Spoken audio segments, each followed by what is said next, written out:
men use the image of female perfection to motivate themselves. And that's exactly right. That's precisely what they do. You see that in the Tom Sawyer story. So Tom Sawyer is about 12 years old, and he's still hanging around with his friends like Huck Finn.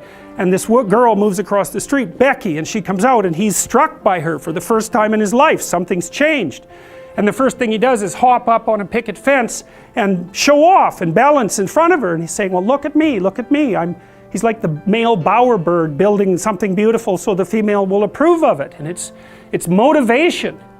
You know, and that's something that I think modern women don't really understand about men. They don't understand that, at least to the degree that males are uncorrupted and not bitter because of being rejected, they're doing everything they can to kneel before the eternal image of the feminine and try to make themselves worthy. That's the chivalry story, right? That's what you should encourage in your partner. So out of chaos emerges this first form. It's the feminine form. It's partly the form that represents novelty as such. So, and on one hand it's promise, on the other hand it's threat. That you wouldn't believe, and I don't know, because I don't understand the situation with women as well as I understand the situation with men, obviously, being a man. But I don't know if women have any idea how paralyzing they are to especially young men. A very large number of my clinical clients, but also young men I've talked to in general, are absolutely terrified of women because they're terrified of being rejected. And the terror exists in precise proportion to the attraction to the woman, which is a horrible paradoxical situation to be in. It's often why men make such fools of themselves in front of women that they're attracted to. It's because, first of all, they don't see the woman that they're attracted to, because what the hell do they know about her? They don't see her as an individual. They see her as the manifestation of a judgmental ideal.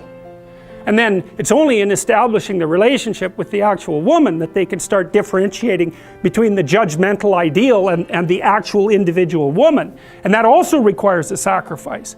And the sacrifice is, you never can have an ideal woman. So to have a relationship with any woman, you have to sacrifice the relationship with the ideal woman, and you have to see the individual woman and separate her from the ideal. And that's the same thing that happens to the hero in Sleeping Beauty, right? He sees the evil queen who actually turns into the dragon of chaos, and it's not until he can defeat her that he can establish a relationship with the actual princess. And that's exactly the case. I had one of my clients who ran this men's group, which was quite interesting. One of the things they had the initiates do, which was very intelligent, was to go out and ask 50 women in one day for their phone numbers. Why? Politely, properly, you know. It was a game, but it wasn't a stupid game.